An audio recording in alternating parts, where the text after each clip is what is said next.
Hello students, welcome again. आज के lecture में मैं आपको समझाने जा रही हूँ एक्सरसाइज 11.2 के कुछ क्वेश्चंस। हम इसके फॉर्मूलाज पहले ही कर चुके हैं। स्टेटमेंट में आपको लेक्चर में जब आप लेक्चर देख रहे होंगे तो राइट साइड में आपको दिख भी जाएगी स्टेटमेंट। और अभी मैं बुक से आपको स्टेटमेंट पढ़ के बता रही हूँ। एक मेज के ऊपरी पृष्ठ का आकार समलंब जैसा है। ये देखो भी, ये मेज आपको दिखाई दे रही है और ये ऐसी मेज है, बिल्कुल बराबर नहीं है, आयताकार नहीं है। ये सिरा चौड़ा है, ये थोड़ा कम चौड़ा है और मतलब भिड़ा कह सकते हैं हम इसको। और ये दोनों इसकी असमानांतर भुजाएं हैं और ये दोनों समानांतर भुजाएं हैं। ये दोनों भुजाएं समानांतर हैं और ये असमानांतर। और ये परिभाषा किसकी होती है बेटा जी? ये एक समलंब की होती है। तो ये एक जो मेज है वो समलंब के आकार की है। इसकी समानांतर भुजाएं 1 मीटर और 1.2 मीटर है, यानी इस भुजा की लंबाई 1 मीटर है, इसके सामने वाली थोड़ी बड़ी है तो वो 1.2 मीटर है। और इन समानांतर भुजाओं के बीच की दूरी, ये दूरी 0.8 मीटर है। तो इसका क्षेत्रफल ज्ञात कीजिए। ये बहुत ही सरल प्रश्न है आपका, मैं कहूँगी इससे सरल प्रश्न हो नहीं सकता। तो हम यहाँ लिखेंगे कि समलंब, थोड़ा लिखने का ध्यान रखेंगे आप, कि समलंब आकार की मेज की दो समांतर भुजाओं की लंबाई, दो समांतर भुजाओं की लंबाई कितनी आएगी बेटा जी? 1 मीटर और 1.2 मीटर। ठीक है। और उन भुजाओं के बीच की दूरी कह लो या मेज की ऊंचाई तो नहीं कह सकते। अब आप इस बात का यहाँ पे आपको ध्यान रखना पड़ेगा, क्योंकि मेज है ना, तो मेज की ऊंचाई तो ये होगी जितने इसके पाए से लेकर यहाँ तक की। तो हम इन्हें लेंगे इन भुजाओं के बीच की दूरी, या फिर आप इसे एक नाम दे सकते हो ABCD और DE। ठीक है ना? तो AB व नाम देने से ना काम बड़ा आसान हो जाता। नहीं तो अब हमें क्या लिखना पड़ता कि भाई दोनों समानांतर भुजाओं के बीच की दूरी कितनी है? 0.8 मीटर। उसकी बजाय हम डायरेक्ट लिख देंगे AB व CD के बीच की दूरी। और वो कितनी है भाई? DE। तो वो कितनी हो गई? 0.8 मीटर। अगर ये नीचे के 4 पाए ना होते तो मैं इसको समलंब की ऊंचाई भी कह सकती थी। ठीक है। लेकिन अब ये मेज की ऊंचाई तो कह नहीं सकते। हाँ, समलंब क्यों कह सकते हैं, लेकिन ऊंचाई वर्ड हम यहाँ यूज नहीं करेंगे क्योंकि मेज है अब हमारे पास ये। तो हम केवल क्या लिखेंगे कि समलंब की दो समानांतर भुजाओं की लंबाई हो गई 1 मीटर और ये वाली हो गई 1.2 मीटर और दोनों भुजाओं के बीच की दूरी हो गई ये। तो समलंब ABCD का क्षेत्रफल, सिर्फ और सिर्फ फॉर्मूला लगाना है और सरल कर देना है। तो ABCD का क्षेत्रफल क्या हो जाएगा? 1/2 गुणा में बेटा समांतर भुजाओं का योग, यानी कि जो समानांतर भुजाएं उन्हें एक ब्रैकेट में जोड़ दीजिए, और गुणा ऊंचाई। ठीक है। ऊंचाई का मतलब अब मैं यहाँ पर इनको लिखने जा रही हूँ। समानांतर भुजाएं क्या नाम है? AB जमा CD और गुणा में ये DE। अब इनकी वैल्यू पुट कर दो। AB का मतलब है 1.2, CD का मतलब है 1 और DE का मतलब है 0.8। अब इसे आपने बड़े ध्यान से हल करना है। मैंने एग्जाम्पल कराया तब भी बताया था कि इस ब्रैकेट को अलग से हल करना है, ऐसे काट नहीं देना है 2 से 1.2 को। जिन बच्चों को डायरेक्ट जमा आती है बहुत ही अच्छी बात है। 1.2 में 1 जोड़ना है और 1 का मतलब होता है बेटा जी 1.0। तो यहाँ 1.0 कर देंगे और 12 में 10 जोड़ेंगे तो 22, 2.2। तो ये 2.2 हमारा यहाँ आ जाएगा 1/2, 2.2। और इसे मैं लिख लेती हूँ 8/10। आपको आसानी हो जाएगी। 2 एकम 2, 2 चौके 8, 2 दूनी 4, 2 पंजे 10। ये आ गया 2.2। इसे भी लिख लेते हैं 22/10 गुणा 2/5। ऊपर आ गया 22 दूनी 44, नीचे आ गया 50। अब आपको 44 को 50 से भाग करना है। मैं करके दिखा रही हूँ। ये 44 लिखा, आगे 50 लिया, 50 एकम 50 होता है, यानी 50 का पहाड़ा शुरू ही 50 से होता है, तो 44 उसके पहाड़े में नहीं आएगा, तो ना जाने की 0। और जब भी ऐसा कुछ हो, भाई कोई भी संख्या है, मान लो 5 है, तो मैं उसको 5.0000 करके लिख सकती हूँ। तो क्या मैं 44 को नहीं लिख सकती? 44 को भी मैं लिख सकती हूँ। 44 दशमलव, जितना मन करे उतनी 0 लगा दो। तो यहाँ दशमलव के बाद हम 2-4 0 लगा देते हैं, तो यहाँ भी दशमलव लग गया। और दशमलव के बाद का एक अंक 0 हमने यहाँ शामिल कर लिया, तो ये बन गया 440। अब 50 के पहाड़े को 440 तक ले जाएंगे, तो 5 8 40, तो 800, 8 5 40, 50 8 400। ये 0, 4 में से 0 गई 0, और एक 0 और उतारा, नहीं 4 में से 0 गया 4। मैं भी ये करूं, क्या कर दिया मैंने, तो 400 आ गया, फिर 50 8 400, 400 में से 400 कट जाएगा, और ये 0.88 आ जाएगा। तो हम यहाँ लिख सकते हैं 0.88 वर्ग मीटर। ये ध्यान रखिएगा कि क्षेत्रफल हमेशा वर्ग मीटर या वर्ग सेंटीमीटर में होता है। तो ये आपके फॉर्मूले की डायरेक्ट एप्लीकेशन थी। दोनों समानांतर भुजाएं दे रखी थी और ऊंचाई दे रखी थी, फॉर्मूला में रखा, जमा घटा गुणा भाग का प्रयोग करते हुए हल किया, और हमारा आंसर आ गया। आगे बढ़ते हैं बेटा, प्रश्न संख्या 2। एक समलंब का क्षेत्रफल 34 वर्ग सेंटीमीटर। अब आप ये देखिए कि आपको पहले ही क्षेत्रफल दे दिया और इसकी ऊंचाई 4 सेंटीमीटर है, ऊंचाई दे दी। समानांतर भुजाओं में से एक की 10 सेंटीमीटर लंबाई है। लंबाई कितनी है? 10 सेंटीमीटर है। किसकी? इन भाई मान लीजिए अब आपके सामने यही समलंब बना हुआ है मेज का, तो ये पूरा क्षेत्रफल ही इसने बता दिया। जो ये काला काला हिस्सा है मेज के ऊपर जो प्लाई लगी हुई है, इसका क्षेत्रफल है 34। ऊंचाई जो 0.8 थी वो अब 4 हो गई है। एक भुजा 10 सेंटीमीटर है, तो दूसरी भुजा की लंबाई आपने ज्ञात करनी है। ठीक है, तरीका वही है, फॉर्मूला वही है। तो आप बेहतर रहेगा, मैं आपको कहूँगी कि आप एक छोटा सा समलंब बना लें, उससे हमारा सवाल बहुत आसान हो जाता है। PQRS, ठीक है, तो हम यहाँ लिख देते हैं कि PQRS एक समलंब है। ठीक है, एक समलंब है, और यहाँ आ जाएगा PQRS का जो क्षेत्रफल है बेटा जी, वो कितना है? 34 वर्ग सेंटीमीटर। इसकी जो ये ऊंचाई है h आपकी, ये हमें कितनी दे रखी है? स्टेटमेंट आप यहाँ देख लीजिएगा साथ में। ठीक है, फ़ोन में आप जब आप लेक्चर देखेंगे आपको स्टेटमेंट साथ दिखेगी। तो PQRS का जो क्षेत्रफल है वो हमारा हो जाता है 34 वर्ग सेंटीमीटर। ऊंचाई कितनी है PQRS की? अब हम ऊंचाई बोल रहे हैं भाई, इसको ध्यान रखना। तो h कितनी है? 4 सेंटीमीटर। एक समानांतर भुजा कोई भी ले लो, मान लो PQ है, मान लो PQ है, दूसरी हमें नहीं पता छोटी है या बड़ी है। तो एक समांतर भुजा, ठीक है, हम A और B नाम देते तो आप उसको A नाम दे सकते हो, कितनी है? 10 सेंटीमीटर माना। दूसरी समांतर भुजा कितनी हो जाएगी? 20 सेंटीमीटर। अब हम जानते हैं, ठीक है, फॉर्मूला लगाया, इस तरह का हमने एग्जाम्पल भी किया हुआ है कि समलंब का क्षेत्रफल। अब इसी लेक्चर में मैं इसी फॉर्मूले को दूसरी बार प्रयोग करने जा रही हूँ, तो आप ध्यानपूर्वक सुने, ध्यानपूर्वक देख कर लिखें, तो आपको ये फॉर्मूला अपने आप याद हो जाएगा। 1/2 के ब्रैकेट में हमने समांतर भुजाओं का योग करना है, ठीक है, और गुणा ऊंचाई, यानी समांतर भुजाएं कौन कौन सी हैं? A और B। चाहे आप PQ और SR लिख सकते थे, मैंने शॉर्ट नाम दे दिया A जमा B गुणा H।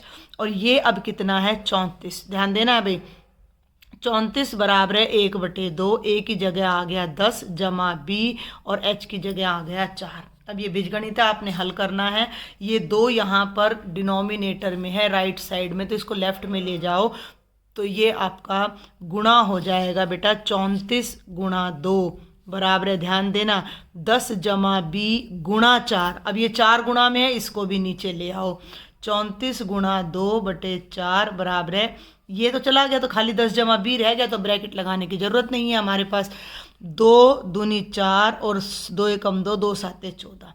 इधर आ गया 17, उधर आ गया 10 जमा B। हमें B की वैल्यू निकालनी है। B एक चर है, तो उसको इधर ही रखो, 10 को इस तरफ ले आओ। तो बेटा 17 घटा 10 बराबर है B। 17 में से 10 गए 7, 7 बराबर है बी। तो हमारे पास आ जाएगा बी बराबर है 7 सेंटीमीटर। और हमारा आइडिया लगभग ठीक ही रहा, ये भुजा छोटी ही पड़ रही है, तो जो दूसरी भुजा थी वो 7 सेंटीमीटर आ गई है। इस प्रश्न में आपको सब चीज़ें दे रखी थी, डायरेक्ट फॉर्मूला का प्रयोग करके आपने क्षेत्रफल ज्ञात किया है। इस क्वेश्चन में आपको क्षेत्रफल दे रखा था, एक समानांतर भुजा और ऊंचाई दे रखी थी, फॉर्मूला वही लगेगा, लेकिन बीजीय व्यंजक बीजगणित समीकरण की सहायता से हम सब इधर उधर करके जमा घटा गुणा भाग, में बार बार कहती हूँ मैथमेटिकल ऑपरेशंस लगा के हम सॉल्व करेंगे तो हमें दूसरी भुजा ज्ञात हो जाएगी। कई बार क्या करेंगे, दोनों भुजा दे देंगे, ऊंचाई ज्ञात करनी होगी। तो ये सिर्फ आपको एक बार कॉन्सेप्ट को समझना है, लॉजिक को समझना है, क्वेश्चन तभी सॉल्व होंगे। किसी भी डाउट के लिए आपने मुझे कमेंट बॉक्स में ज़रूर लिखना है। और अभी तक अगर मेरे चैनल को सब्सक्राइब नहीं किया है तो प्लीज़ आप जल्दी से जल्दी सब्सक्राइब कर लें।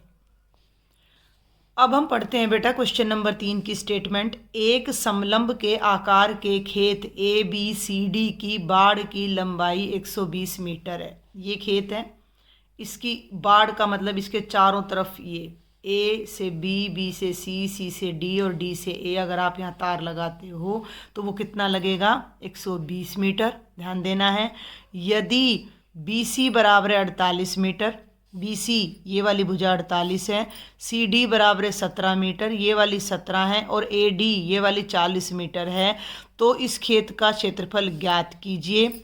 भुजा AB, ये जो AB है वो क्या है, AD और BC के ऊपर लंब है, यानी इसके साथ भी 90 का कोण बना रही है और इसके साथ भी 90 का कोण बना रही है। तो पहले मैं इन चीज़ों को ज़रा यहाँ लिख लेती हूँ और फिर मैं आपको बताती हूँ। आप स्टेटमेंट यहाँ देखें, इस साइड में आपको स्टेटमेंट दिख रही होगी, आप उसको देखकर आराम से साथ साथ देख सकते हो कि देखो यहाँ स्टेटमेंट में साफ दिखाई दे रहा है कि BC कितना है, ये वाली भुजा 48 मीटर है। आप देखें स्टेटमेंट में CD कितना है भाई हमारा 17 मीटर है। AD यानी कि जो ये वाली भुजा है हमारी, ये कितनी है बेटा जी, ये 40 मीटर है, ठीक है। और इसका जो परिमाप है वो 120 मीटर है। अब आप देखो, ये आप सोचते होंगे कि ये समलंब तो नहीं लग रहा, भाई ये समलंब तो नहीं लग रहा, लेकिन ये वास्तव में समलंब ही है। अभी तक जो समलंब मैंने आपको बताए, हमने जो भी आकृति अपने बुक में देखी, जो भी फिगर देखी है, वो इस टाइप में दिख रही है हमको कि ये दोनों समानांतर है, ये दोनों असमानांतर। लेकिन बेटा जी ये भी समलंब है। आप ध्यानपूर्वक देखें तो ये देखो ना, ये वाली और ये वाली और ये वाली, ये यहाँ जाकर मिल तो रही है ना, असमानांतर है ना ये दोनों, बस ये ऐसे नहीं कि ये इस पर लंब आ गई है, तो ये भी एक समलंब है। तो अब हम इसके फटाफट जो जो बातें हमें दी गई हैं पहले हम लिख लेते हैं। ABCD जो भी बात है, आधी से ज़्यादा क्वेश्चन तो आप बुक में से मीन्स क्वेश्चन पेपर में जो भी आपको स्टेटमेंट मिलेगी उसी में से हो जाता है। ABCD एक समलंब है, डायग्राम दे रखा था, नहीं दे रखा तो आप बना लो, जिसमें अब आप देखना BC कितना है 48 मीटर, CD कितना है 17 मीटर, AD कितना है 40 मीटर। और यहाँ अब हम क्या लिखने जा रहे हैं, ध्यान से देखना भी स्टेटमेंट के अंदर आपकी ABCD की बाड़ की लंबाई, ABCD की बाड़ की लंबाई, सबको पता होगा बाड़ क्या होता है। हम अपने खेत के चारों तरफ तार वगैरह लगाते हैं जानवरों से सुरक्षा के लिए, उसे हम बाड़ बोलते हैं। तो वो कितनी है 120 मीटर। ये हमें क्यों दी गई बाड़ की लंबाई, और हमसे कहा ये है कि इसका क्षेत्रफल ज्ञात करो। अब जरा समझो क्षेत्रफल कैसे निकलता है, 1/2 गुणा समानांतर भुजाओं का योग गुणा ऊंचाई। ऊंचाई क्या होती है, इन दोनों के बीच की परपेंडिकुलर डिस्टेंस, और इन दोनों के बीच की जो परपेंडिकुलर डिस्टेंस है, जो लंबवत दूरी है, वो तो AB है, और AB हमें पता नहीं है, AB हमें पता नहीं है, लेकिन हमें ये 3 भुजाएं पता हैं और इन चारों का योग पता है। 120 मीटर बाड़ की लंबाई है, यानी 120 मीटर इसका परिमाप है। परिमाप का मतलब चारों ओर का माप, यानी चारों भुजाओं का जोड़। जब 4 भुजाओं का जोड़ 120 है और 3 भुजाएं हमें ऑलरेडी गिवन है, तो चौथी भुजा हम अपने आप निकाल सकते हैं। चौथी भुजा निकालेंगे, ये जो चौथी भुजा ये समलंब की ऊंचाई आएगी, और दोनों समानांतर भुजाएं हमें पता है, तो फिर हम क्या कर सकते हैं, समलंब का क्षेत्रफल ज्ञात कर सकते हैं। तो अब हम यहाँ लिख देते हैं कि इस बात का क्या मतलब है कि ABCD की बाड़ की लंबाई का मतलब है ABCD का परिमाप, वो कितना है भैया 120 मीटर। परिमाप मैंने देखो लेक्चर स्टार्ट किया था, मैंने बड़े अच्छे से समझाया। तो जिन बच्चों ने आज ही देख रहे हो, जो बच्चे जिन्हें परिमाप क्षेत्रफल की समझ ना हो, तो वो मेरे इस चैप्टर के इंट्रोडक्टरी लेक्चर को देख सकते हो। परिमाप का मतलब चारों भुजाओं का योग, ए बी जमा बी सी जमा सी डी जमा डी ए बराबर है 120 मीटर। ए बी हमें ज्ञात नहीं है। बी सी कितना है ध्यान दें, बी सी की लंबाई है 48, सी डी की लंबाई है 17, डी ए की लंबाई है 40 बराबर है 120 मीटर। ठीक है भाई, आगे बढ़ूँ मैं। ए बी जमा इन तीनों को जोड़े, पहले पीछे वाला जोड़ा करो, 0 और 7 7, 7 और 8 15, हासिल पाई 1, 1 को तुरंत जोड़ दो 4 में 5, 4 और 1 5, आगे वाला ढाई वाला जोड़ रही हूँ मैं 5 और 1 6, 6 और 4 10, 105 आ गया बराबर 120। वही बीजगणित वाला काम अभी पिछले क्वेश्चन में भी हमने करा है। 17 बराबर है 10 जमा बी था, तो 10 को हम लेफ्ट में ले आए थे। तो अब ए बी को निकालना है, तो 105 को राइट में ले जाओ, तो ए बी कितना हो जाता है 120 घटा 105, 20 में से 5 गए 15, तो 120 में से 105 गए तो केवल 15 मीटर हमारी ए बी की जो है वैल्यू आ जाती है, ए बी की लेंथ आ जाती है। अब यहाँ क्वेश्चन ख़त्म नहीं होता है। क्वेश्चन ये कहा गया है कि इस खेत का क्षेत्रफल ज्ञात करो। ठीक है, तो खेत कैसा है, समलंब के आकार का है, तो आप डायरेक्ट अब इसको कर दो। अब मैं फॉर्मूला नहीं लिखूंगी, 2 क्वेश्चन में मैं फॉर्मूला लिख चुकी हूँ, तो आपने ऐसे ही लिखना है 1/2 गुणा बी सी जमा ए डी, यानी समानांतर भुजाओं का योग भाई बी सी जमा ए डी, बी सी जमा ए डी, और गुणा में ऊंचाई, तो ऊंचाई कितनी है आपकी ए बी के बराबर है। तो 1/2 बी सी की लंबाई 48, सामने वाले की लंबाई कितनी है देख लो भाई ये 40, दोनों को तो एक ब्रैकेट में जोड़ दिया और गुणा ए बी की जगह लगा दिया 15। मैं फिर बता दूं कि 2 से इनमें को अलग अलग नहीं काटना है, पहले इन दोनों को जोड़ना है। अगर कोई रकम 2 से कटती है तो काटना, नहीं तो दशमलव में बदल देना है।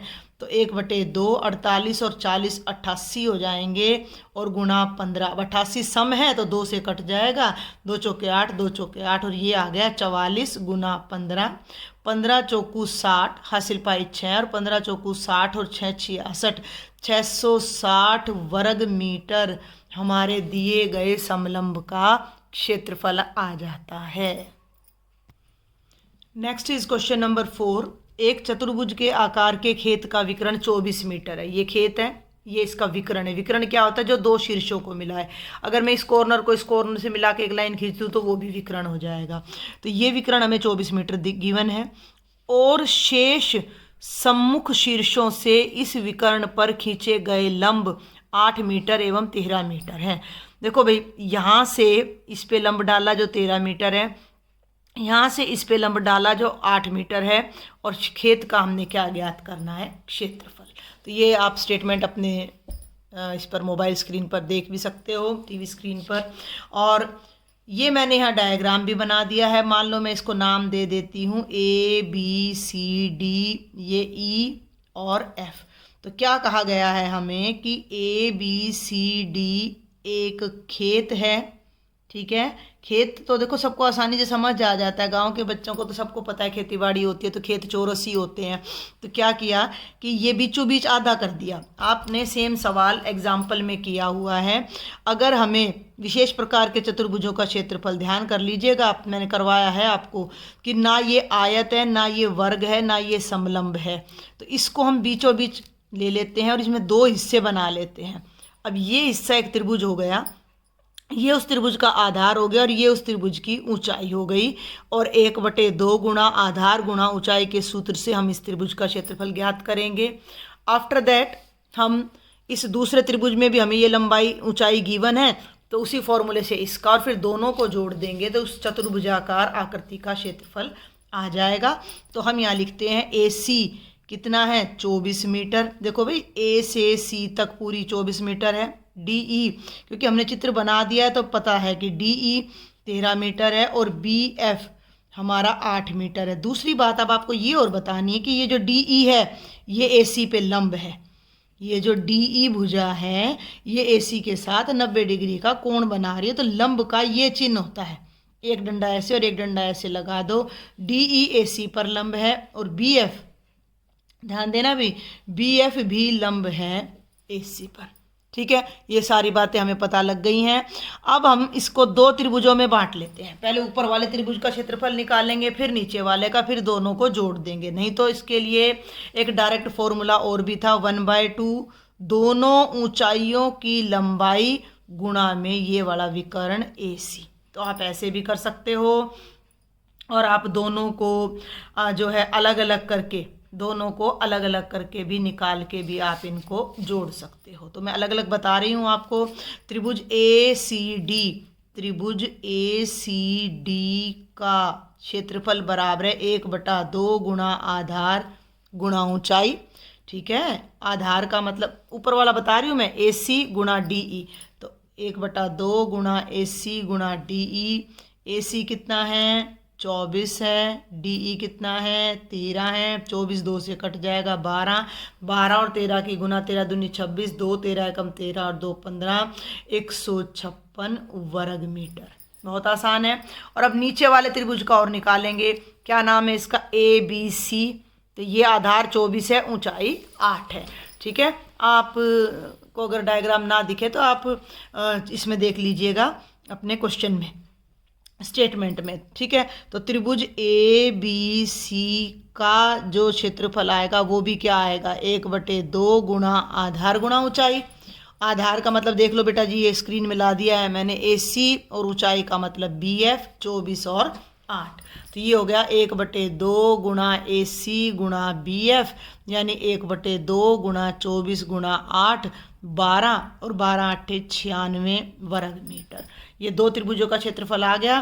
तो अब हम यहाँ लिख देंगे चतुर्भुज ABCD का क्षेत्रफल बराबर है त्रिभुज ACD का क्षेत्रफल, यानी ऊपर वाला त्रिभुज, और जमा में जमा है भाई ये त्रिभुज ABC का क्षेत्रफल। तो ये हो गया बेटा जी 156 जमा 56, 6 और 6 12, 5 और 5 10 और 1 11 और 1 और 1 2, 212 वर्ग मीटर आ जाएगा क्षेत्रफल आपका।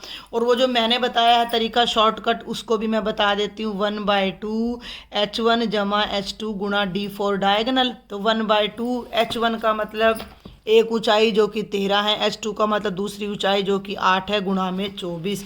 तो ये तो हो गया 13 जमा 8 गुणा 24। 13 और 8 कितना हो गया भाई, अपना 21। मैंने कहीं गलती नहीं ठीक चल रहा है, 21। और ये 2 बटे में है और गुणा में 24, 2 एकम 2, 2 दूनी 4, 12 एकम 12, हासिल पाई 1, 12 दूनी 24 और 1 25। हाँ, यहाँ मैं कह रही हूँ कुछ गलती की है, ये 96 है, 56 नहीं है, ये 96 है। तो 6 और 6 12 और 9 और 5 14, और देखा वेरिफिकेशन भी हो गया ना, मैंने दूसरे तरीके से आपको करा दिया। तो ये आ गया 252 वर्ग मीटर।